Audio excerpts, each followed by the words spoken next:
Welcome back to the kitchen. You are here with Mad Rational again in the kitchen, right? I know this is episode 9 for us, right? And it's been crazy fun sitting here discussing things with you guys.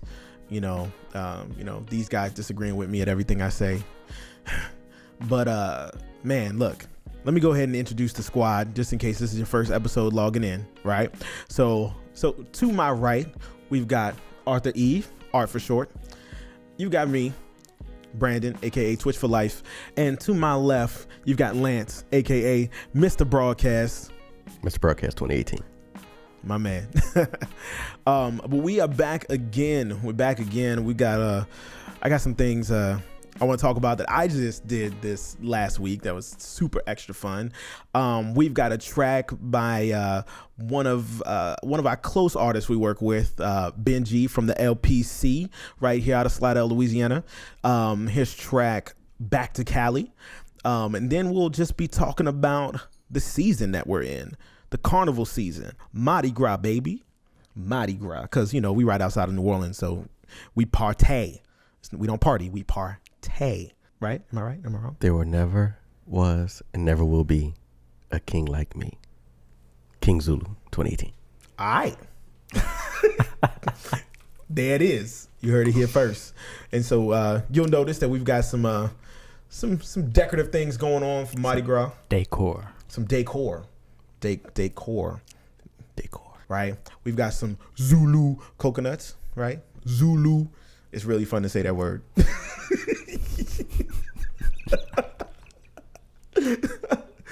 You know what I'm saying? Don't forget about the king cake, man. So this is the king cake season for us down here, and we get king cakes from all over the place. You find king cake on every corner around here, right? So of course we've got some king cake right here on the plate that MrBroadcast is eventually gonna polish off at some point during this video. You'll see it disappear randomly, right? But anyway, jumping right into it. So this past week, I took a little business trip to Atlanta, the ATL, right? And it was crazy. We had a whole bunch of fun. I actually went up there to meet my homeboy, Nick Waters, who is the host of So Fed. If you guys don't follow So Fed on Facebook, you should check him out. What he does, he goes around to different restaurants and he does food reviews from inside his car and inside of different places, man. It's awesome. It's hilarious. The dude's funny. I've been knowing Nick for years, man, like 10 years now. And so we did a little food tour. We looked at some places that we're gonna, prospect out for us. But some of the places that we went was just extra unique.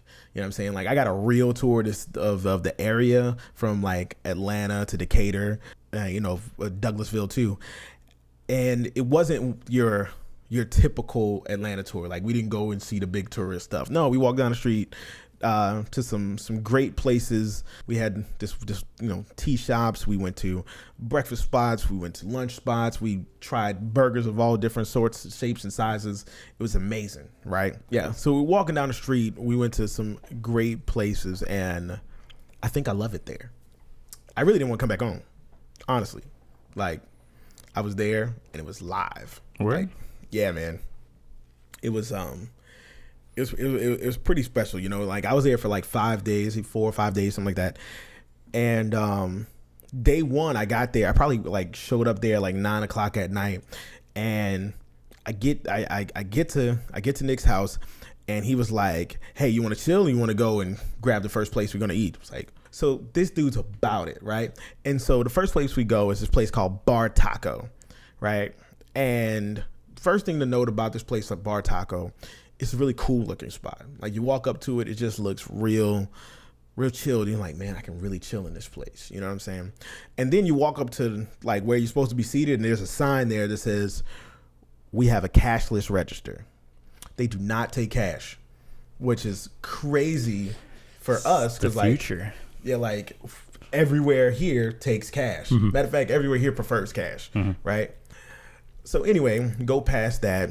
We sit down at the table, and Nick tells me, "You got to get the duck taco." I'm like, "That's an option? Duck taco?" all right, I'm about it. I love food, right? Food loves me. So I order the tuna and a duck taco, and the tuna is lightly seared, and it comes on a lettuce, like a lettuce fold. You know what I'm saying? And the duck comes on your regular like tortilla. So I only order these 2 tacos, and when I bit into it, it was almost like life was complete. The way you just described that was amazing. My mouth is like, where? That's pretty good. I'm gonna give you that one. You get the broadcast stamp on that one.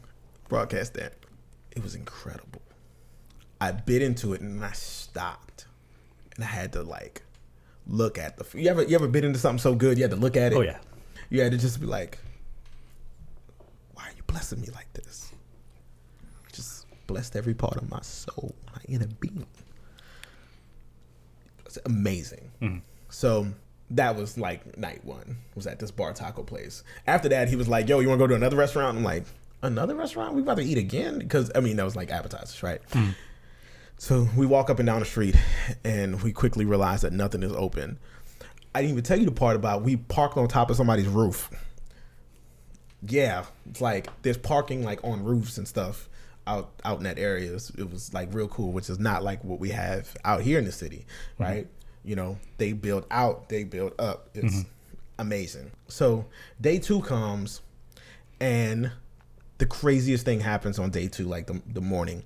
So we wake up and we get out, we roll back to around the same area, because there's another place. It's called the West Aid Cafe that we were trying to go to, right?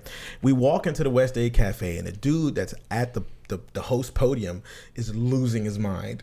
like literally. You ever looked at somebody and watched his brain just exploded? And so we walk in and we looked in this dude's eyes, and like his brain just exploded. And he goes, a transformer just blew. Our whole kitchen's down, right? And so me and Nick look at each other like, all right, whatever. Well, how long you think it's going to be till us up? And then the rest of the power went out. As soon as we asked, it was like, doom. Well, we're not eating here. So it was hilarious. So then we leave that spot, and Nick's like, look, I got this other spot. The name of this spot was Sweet Melissa's. I kept wanting to go back. We never got a chance to go back. But this place, outside of the vibe just being real chill in this place, and it's like next to this little kids bookstore too, and the bookstore is really cool. We went to the bookstore later. I actually bought a book from there too. The vibe is real chill in that place, and I had something I never had before, and was scrambled eggs scrambled with salmon. Mm-hmm. Yeah, it was awesome, with a little fruit cup and like a slice of French toast, man. It was so. He said it was delightful. It was like, it was like the sky opened up and shined rainbows down on my plate, and when I cut into it, it just was. It's a moment of silence for that moment, because it was amazing. I didn't expect it to taste like that. No, for real. Like, I'm like, all jokes aside, I really didn't expect it to taste that good. I was like, it's scrambled eggs with salmon. This is about to be terrible. But you know what? I really like salmon, and I like eggs too. It was exactly what you wanted it to be, but not what you thought it was going to be. Mm-hmm. You know what I mean?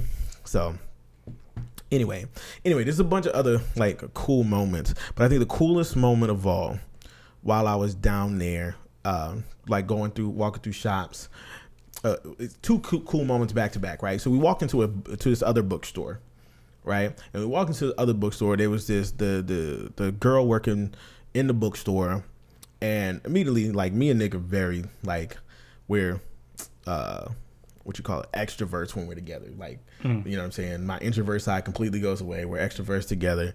And we're like, hey, what's going on? Blah, blah, blah, blah, blah. We start a conversation with her. And we start talking about all kinds of books and stuff like that, and having this like mad real conversation. You ever have a conversation so good, it just gives you energy? You're like, man, I'm energized. I can do whatever the heck I want to today, because I just got that level of energy. Right. And so, we talked to her for like an hour and a half, right? And then we just left, okay?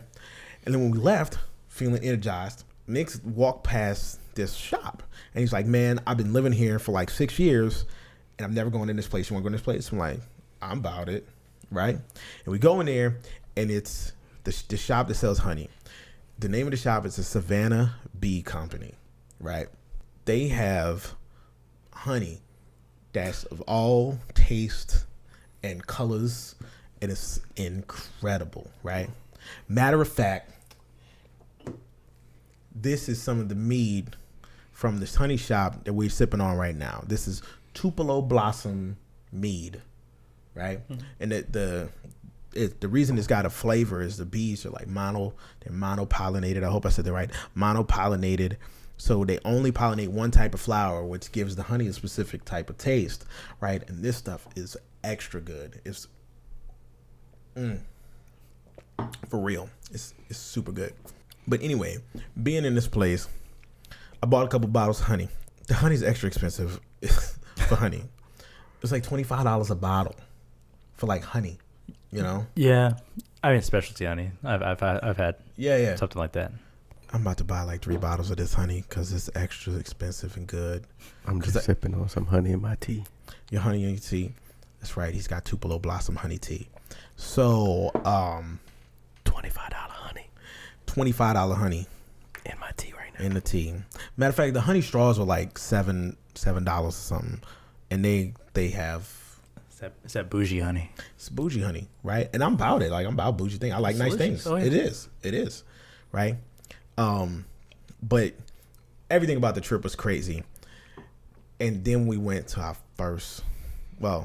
the only club we actually got a chance to go to. We went to the club, and that was wild. All the chicks in the club is thicker than a Snicker. I don't know what to tell you. Like, it just was amazing, right? What? Anyway, you act like I wasn't gonna say that. So I'm in the club, and a lot of y'all on this video, and you know some of the local cats that are watching this, y'all know who and what I am and where my history began in the music world, and it began in dance. You know, dancing in the clubs, dancing in dance studios and stuff like that. So you know, I identify as a dancer. I do is what I do. You want that work? Come battle me. Anyway, so that's what I'm in the club doing. I'm like, yo, we about to cut loose. I mean, everybody that we was hanging with is all dancers, you know what I'm saying? Out there, break dancers and everything. But there was a specific energy in this spot. And I think the energy came from the fact that they sell 40s at the bar. What? They're not afraid of nobody getting busted upside the head with these big giant bottles. They're glass 40s at the bar. It's the ATL. I'm like, what is this? It's a wild. Like, everybody's walking around dancing with 40s. I'm like, please don't swing that at me. Atlanta's a special place. It's a special place, man. And then like down the street, you get a sushi burrito when you get out the club. It's amazing. Like, that place needs a redesign because you have to like walk sideways to get to the back so you can order. But it was delicious. But all kinds of crazy foods, and like not enough. It's so much food that I can't talk about all of it in the video. I had the greatest time that I could have out there. You know what I mean? So Atlanta and New Orleans are like both cities, but there's a big difference between the type of city that they are. Like, Absolutely. New Orleans is more of a tourist / student college city, whereas Atlanta is more of a metropolis. Yeah, there's more cultures that appear in Atlanta at one time than it is in New Orleans. Well, like New Orleans is it's heavily touted as being heavily cultural, but it's more of a historical type of thing, whereas Atlanta is more of a modern cultural like mecca. Yeah. So like you go in New Orleans, you have a lot of like French and Spanish culture and influence, and a lot of Native American culture that's in New Orleans. But like you go in Atlanta and you've got Black, white, Asian, Mexicans, other Latino cultures in there too. You know what I mean? Not just your typical like Chinese, Japanese. You got Laos and Korean, all in the city. Everybody's all mixed up and everybody gets along. You know what I mean? And you see way more people and meet way more types of people out there. I mean, we went to a restaurant that was Korean Mexican fusion restaurant. Like, that's amazing. And we had this burrito that was a Korean Mexican fusion burrito thing, and it's the most amazing thing that you could ever eat, wrapped up in a tortilla. He said a kimchi burrito. It was a bimbap. Bimbap. Yeah. That burrito. So it's incredible. That sounds delicious too. Yeah. You get some of those places in the city out here in New Orleans, but you have to make the drive to West Bank, or you have to go up into the bougier areas. Whereas I was watching not a documentary, it was a podcast or something about the way they're rebuilding Atlanta to be more of a to be that modern metropolis type of area where you don't have to drive hours to get across the city. I mean, since the main road is around the city anyways, right? So you can get anywhere pretty quickly. And then they're building, as you said, they're building vertically instead of horizontally. Mm-hmm. You have a lot of cultures mixed together into this mixing pot that is the middle of the city. And you got a lot of cool places to live. They have these eat, play, live, or live, play, eat places, right? Where it's like there's on the bottom there's shops, like it could be CVS or restaurants or gift shops and things like that on the bottom level, and then on top of that there's apartments. You know what I mean? Where you can rent out the apartments, and then like behind those is a parking garage, but it's all in one building. Mm-hmm. You know what I mean? So it's like you don't really need to go anywhere. That's city planning at its finest. Yeah, I know they have a big other hand of that would be there was a question about gentrification out there. I think in this case, I don't want to say it's for the best, but I think I like the way it's turned out. From what I saw, and to some of the things I was looking up, you know what I mean, and things that my friend was telling me, the cost of living in a lot of those places didn't really go up, mm-hmm. right? It's because you're making so many more houses per square foot. You can keep the families. They're not staying in their same houses, right? But they can still afford to live in these areas. Now, I will say this. You can be out there in Atlanta, and you could take a right. You could be in the hood, take a right turn, and you could be in the burbs, like one turn. I mean, that's not that different from most New Orleans. In New Orleans, it's a couple different turns. Yeah, it's from block to block though. You get up there near M.A.D and boop boop boop. But not like this. No, not in the same way. It's a drastic visual change. You're right. You know what I mean? Yeah. Like, I was in the hood, and next thing you know, I'm next to the stadium. Yeah. You know what I mean? It's like, we only took one turn. What happened? What is this? You know? But it happened a couple times, mm-hmm. which made me notice it. You know what I mean? Mm-hmm. But all in all, great trip. I mean, the one thing Atlanta will never have, though, it will never have a spirit and culture like New Orleans has, though. That die-hard love for one city. Mm. You can't recreate that. But it's better than Slidell. So. They know. They know. Look, that was a little pun. I don't know if you picked up on it. They know. Shorty low. ATL. Boom. MrBroadcast 2018. Did you just not hit me with this? Mr. Art, buddy. Mr. Art. I don't think Mr. Art got it. Oh, my bad. See, come on, Steve. I know you with me. I was talking about art. Oh, I was like, I just sang the song. Yet again, America. My bad. So did you get a chance to chop it up with Mr. Benji? Okay, so I chop it up with Benji every day. Actually, Benji's like a brother. Benji is one of those people that's responsible for a large majority of my personal growth and the acceleration of my personal growth, because he is one of those people that has initiative and drive like nobody else I've ever seen. You can't tell him he can't do it, because then he'll go learn it and then show you he could do it. He might not ever do it again, but he's like, but he's done it. Yeah. Exactly. That's the type of person he is. You know what I mean? And I think that's why we get along so well. Learned a lot of things from Benji. While I was in Slidell, like when I came back from school, actually, and I went to school at Full Sail University, and when I came back to the city, everybody knew me as a dancer. They were like, he's a dancer. When I tell people, hey, look, I'm an engineer, You know what I mean? Give me a shot. Give me a shot. Give me a shot. Nobody gave me a shot. Benji gave me a shot.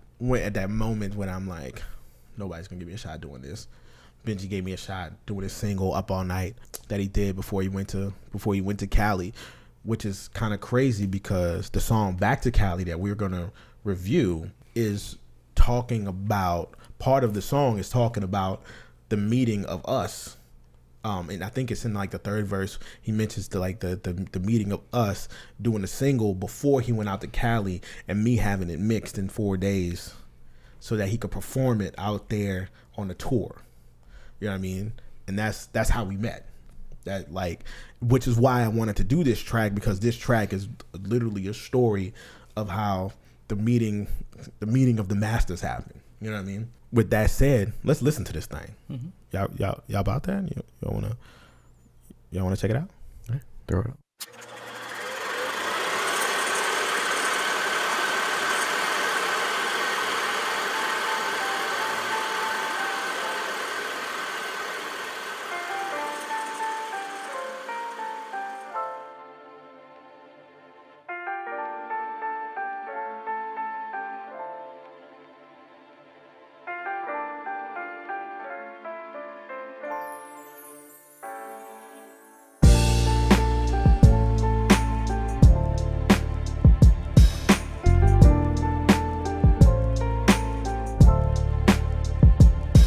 Vibe with me. Cali trip was crazy.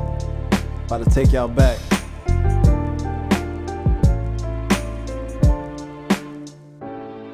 I remember mapping out the tour. Did 4 cities and I shoulda did more, but I won New Orleans and after that I was a changed man. Plus I figured out coast to coast game plan. No hostility, I appreciate the opportunity. They wanted me to bite, but that just wasn't the fruit for me. Usually a eulogy would come to play, but I'ma say the story for another day. Okay, home base Miami, Austin, then LA. Cali for my birthday, Cali for my birthday. Damn, this might just work out, but I got a little bit after holidays I need to work out. Okay, did the damn thing, hopped up on the damn plane. 6 hours to LAX, that ain't no joke, man. Walking through the terminal, searching for baggage claim. Then the thought you saved my brain. This might only be your chance to go soak up this Cali sun. So go and see everything you can and have you some fun. Cause in reality there is no way that you can stay. And you just pray that you can make it back to Cali someday. Got the bag, shout out to Yves for the sweet deal. Show tonight in Hollywood, this can't be real. Go and see the Pacific, that's the first thing I'm thinking. I walked up to the rental car, it was a fucking Lincoln. You know I swung open the door, pedal to the floor, headed to the shore, good lord. Santa Monica, you're beautiful, baby. Standing on the pit of scenery is driving me crazy, huh? Riding around, snapping pictures like an out-of-towner. iPhone out the window, hitting corners just like Brandon Browner.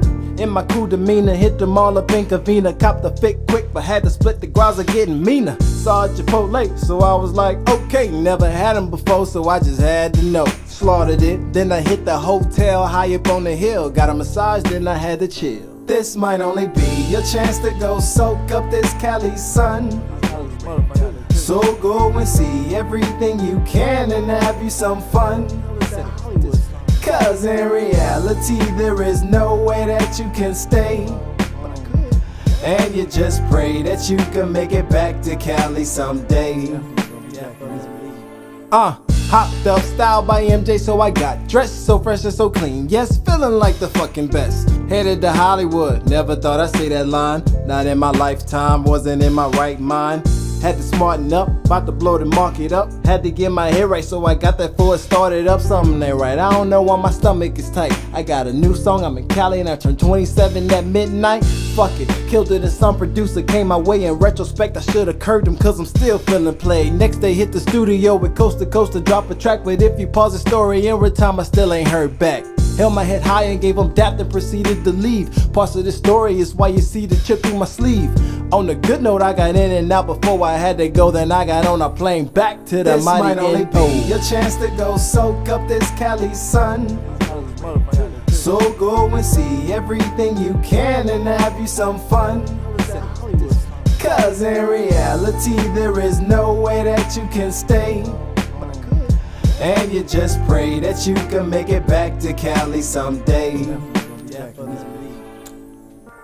So upon listening to the song, it was another song.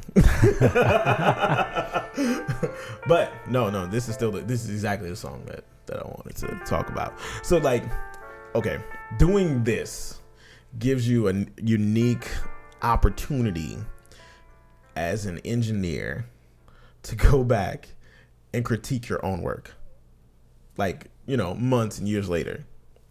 And I'm listening to it and I'm like, I would have done that different.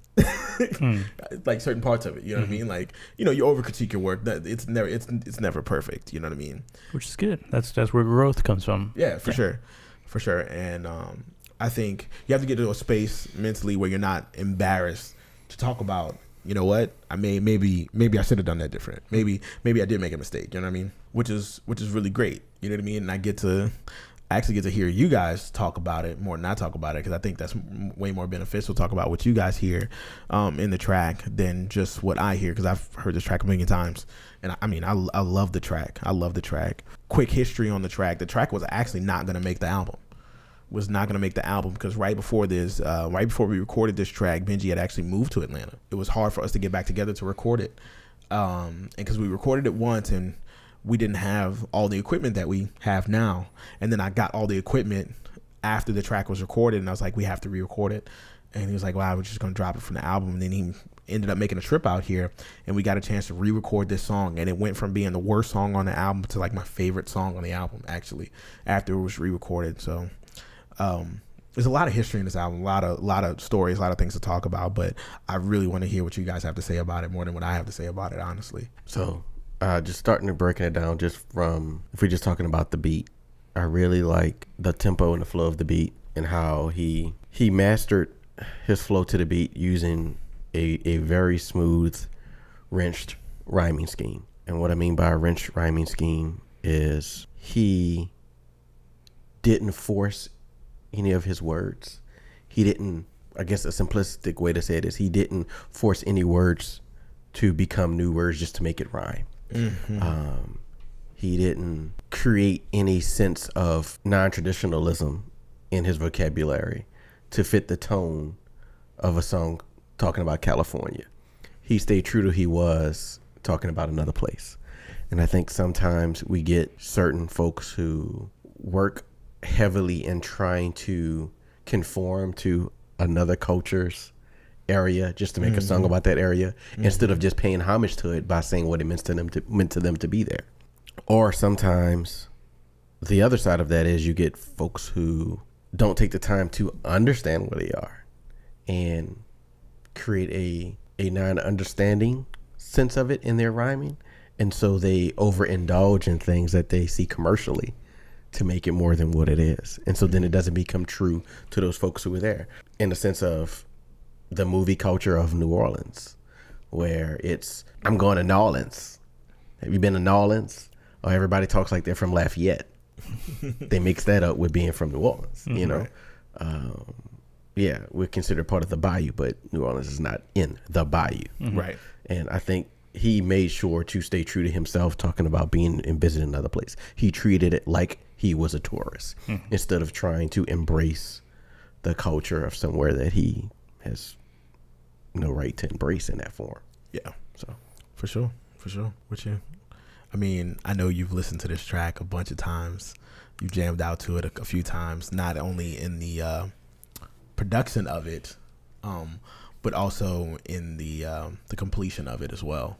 Yeah. So in all transparency, I was there in the studio when my boy was finishing up the mastery section of it, and I heard several different parts of recordings of the same lyric heard multiple times, and I was there when my boy was Frankensteining it up and like putting different sounds, different inflections here and there, and making it like that.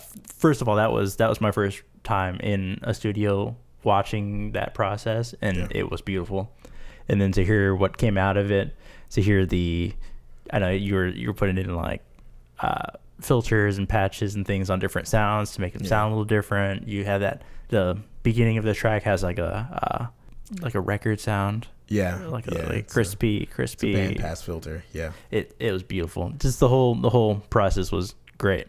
And then when the album released, it's been on my phone. It's been in my car stereo. It's been all over my computer. I've listened to it probably a solid 40 to 60 times. Wow! Just because it's beautiful. The backing track is beautiful.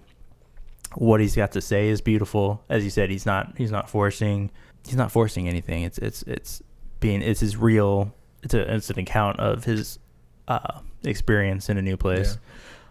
Yeah. And that was my experience when I went to California too. So yeah, like nothing was exaggerated there. Yeah. In the lyrics, everything is real, and I think it's the most beautiful thing about the track. And actually, like this was my first time like putting together a full album. Right, so it was a learning experience for me. You know what I mean? Like I've done tracks on tracks before, but putting together an album is a lot different. Mm-hmm. You get emotionally invested in it, and you have to realize that you're a scientist, and you have to take yourself out of it, out of being emotionally invested and attack it from a way like, how do I make this sonically the best quality that I can? Right, instead of being like, I fell in love with the way he said this line, but that line may not be what's best for the album. You know what I mean? That specific recording may not be what's best for the whole album. And sometimes, it was a learning experience for me and Benji standing in there. And that's what makes it so great is, we always talk about the movie of this album. You know what I mean? There was moments where he was like, I like that. And I was like, this not going to work. Mm-hmm. He's like, no, but I like that. That's okay. All right. I understand that you like it. Give me like 5 minutes. Right. And he calls it the superpower, right? The superpower comes out, and he's like, I like that. I know you do, and I'm able to, be a tad bit cocky. But then there was also moments where he was like, that's not going to work. And I had to respect that too, because it's not, just a project that I was working on. This is his art. Mm-hmm. That's what makes the whole process so incredible and so fulfilling, at the end of it. But I will say this. I know normally like we talk about the track and how it makes us feel, and we vote on the track. Because I was there as part of this. Let me go back 1 second. So the name of the track is Back to Cali. The artist is Benji from the LPC, and the album is B.I.O. Origins, When It All Mattered. Y'all need to check this album out because this album is real. Right, it's so real and heartfelt. There are so many things that happen in this album that you're going to identify with, and you guys are going to get to the track called Breathe. And if you listen to that track called Breathe and it doesn't pull an emotional string, I don't know what's emotionally wrong with you. Links are in the description below. Yeah. Go ahead and check that album out, guys. Anyway, so this is where we talk about the track. We've talked about the track, and we normally vote on it. I'm gonna sit out of the voting on this one because I'm biased. But I'm definitely gonna let Art and MrBroadcast give this one a vote, trash or trophy. So where we at, guys? This one's trash. I am the way your son don't need a gun to get respect up on the street. I'm joking. It's a trophy. It's a trophy. It's getting a coconut. It's getting a coconut. What does that mean? Is that trash or trophy? It's a trophy. That's a trophy. It's a coconut. What do you think it means, man? I mean, I see these like painted coconuts over here, and I'm like, I never want to get hit with one of those. So my first Zulu parade, I took one to the dome. Did you? Yes. They're terrible. So they're hollow coconuts. They cut them open and they take out all the weighted stuff in the inside, and then put them back together and glue them back together, and then paint them up, and then they usually put some like designs, as you can see, some extra African designs on them, which is dope because that's the whole thing. It's celebrating. If you can't see on the other side, it's in gold and purple. It says Zulu. I just really wanted to say Zulu again. Anyway. I think it's supposed to recognize the African heritage that is found in New Orleans and in the city. So as Art was saying, what we're looking at right here is the Zulu coconut for the Zulu Associated Pleasure Club. And the Zulu Associated Pleasure Club is one of the oldest Mardi Gras crew in the city of New Orleans, starting back in 1901, but officially marching as Zulu in 1909 because they were known as the Tramps prior to that. They went to go see a little known movie at the Britannia Theater. I think it was the Britannia Theater, while they were still called the Tramps. And in that movie, there was a skit called "There Never Was and Never Will Be a King Like Me." That's why I made that earlier reference from. And it was about King Zulu. And at that moment, those members decided to go back to their place, because at that time they were known as a benevolent club. And for those who don't know, you look it up. A benevolent club was at that time kind of the neighborhood insurance companies for folks who couldn't afford insurance. And you would pay your dues and things like that. And so when you got sick or you had to bury a family member, those dues will go towards helping you. And that's kind of where it progressed from benevolent clubs to what we know as social aid and pleasure clubs now around the city and wherever else in America. And so in 1909, when they adopted the name Zulu, that's when they were marching before in parades, but that's when they started doing a traditional African garb. And that's when, for the most part, if I'm correct, we can check, that's when the Zulu coconut started making its first a presence in the parades. Debut as a throw. Correct. At that time, now they weren't as decorated as they were then. They were just actually still the fresh, unshaven coconuts that you would just be giving out as a throw. Say given out, not thrown. Right. Well, at the time they didn't have the way they had. Them at one point. Yeah, and they used to get thrown, and I mean, and it wasn't until actually, welcome to New Orleans, I want to say 87. Where you come to a party and you might get paylaid with a coconut. They can't do it anymore. But I think it was 87. There were a lot of lawsuits that went through. And because of that, at the time they changed the way they do that. Again, right or wrong, I don't know what happened with the lawsuit, but I think it was 87 due to the lawsuits. So much respect to Mr. Clarence Becknell, the historian for Zulu. He can clarify that for us if you want to look into that. I'm just going off my own knowledge of Zulu because that's one of my favorite crews. I have family deep in Zulu. Yeah. I was a page back in the 80s. 2005, 2006, I actually... We always discover more stuff about MrBroadcast on the show. Every time. 2005, 2006, I actually videotaped the Zulu Parade and Zulu Ball. So I've had different experience that. Hopefully Zulu invite us back, Mad Rational Baby. In 1992, he was the king of Zulu. Oh. Don't do me like that. But in 1995, I was the king of the crew of Ashanti. I was the second king of the crew of Ashanti. He was the king of something. We all know. It's MrBroadcast. So, if you didn't know, Ashanti is a tribe from Ghana. I thought we were just always on time with that one. Again, I got the pun out of my phone. I picked up on that. Yeah, I got okay. But that's the history of the Zulu coconut and the Zulu Associated Pleasure Club. Of course, you can always go look it up on the Zulu website. So that's the things that I do at night, when it's 2:30 in the morning. I have nothing else to do but just to learn things. If y'all didn't know, those are Ja Rule puns. But so Zulu's fun. That's usually the day of Mardi Gras, right? Correct. On a Tuesday. Normally 8:15, baby. You better be out there. Meet me under the bridge about 10. We gotta set that up. So about that, I'm actually not the biggest fan of Mardi Gras. Where? Why is that? It's not that I don't like Mardi Gras itself. I'm not a big fan of like big crowds of people. Yeah. So Mardi Gras is definitely the introvert's worst nightmare. It is not a place for someone who's shy of crowds. Yeah. I'm cool with like 7 to 10 people. Yeah. Outside of that, you make me nervous. Like I don't know what all you people gonna do. Well, see, that's the thing. You can still enjoy a good Mardi Gras parade. it's not even so much about the parade you go to. It's about finding the right spot. Right. Because you can find a spot on the most coveted Mardi Gras parade route.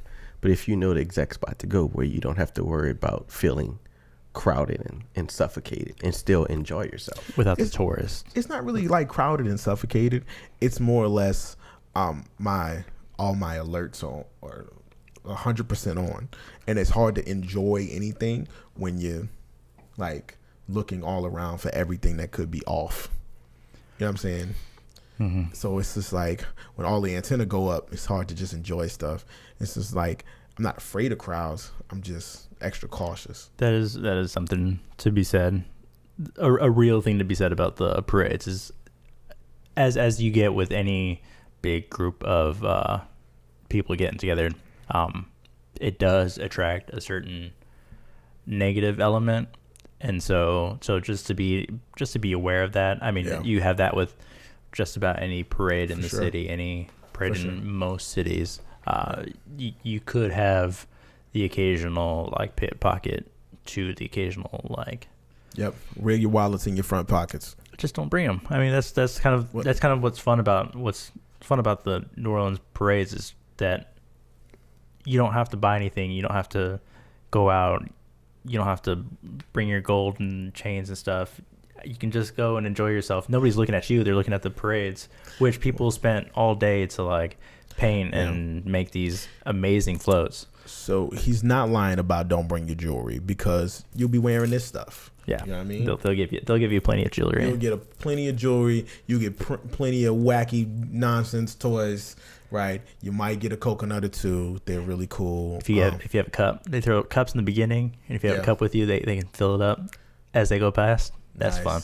Yeah, nice, well, nice. I would say, and I agree definitely with Art on that. You can survive all of Mardi Gras Day with your license, $20, a cup, and some comfortable shoes. Mm-hmm. All right. Depending on what parade you go into and where you at, there's multiple ways you can survive. And I'm not even saying you even got to drink, but you can walk if you, again, and it goes back to what I said about where you're standing and who you're around. You don't have to know everybody because there's so many families out there that are just, they're because of the season. They will embrace you in a minute to say, you want some of this? Because you've been standing next to them all day. You want a piece of chicken, baby? Yeah, that's it. You get that real homemade gumbo though. Yeah, oh man, that's amazing. That cornbread. Tell your friend come over. He look a little too dehydrated. Come here, baby. Sit down. Here, have this daiquiri. Wait, but you just told me I was dehydrated. You offer me a daiquiri. Look, it's gonna make you better. It's gonna make you better. You need to be ready before Flow 23 get here because my little niece is gonna be on the driver's side in the back because she is debutante number 18, and we're all gonna scream my name. This is your poster, baby. This is how you pay back for the gumbo.